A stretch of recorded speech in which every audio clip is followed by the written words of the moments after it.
চোখে দেখা যায় না, সেটার মধ্যে একটি অক্সিজেন। বাড়িতে যে অক্সিজেন রয়েছে সেটা আমি এক্সপেরিমেন্ট করব।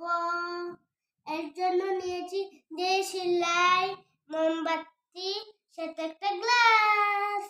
এবার আমি মোমবাতিটি জ্বালিয়ে নিব।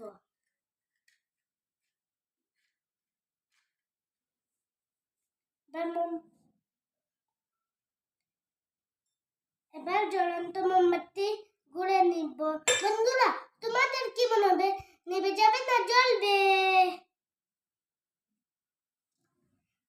দেখি কি হয়। আরে নিবেই গেল। সেটার কারণ গ্লাসের ভিতর যে অক্সিজেন ছিল সেগুলো পুড়িয়ে গিয়েছে, অর্থাৎ বেরোতে যে অক্সিজেন আছে সেটা প্রমাণ হলো। বন্ধুরা, তোমরাও এক্সপেরিমেন্ট করো, আমার মতো মজা পাবে। আসসালামু আলাইকুম।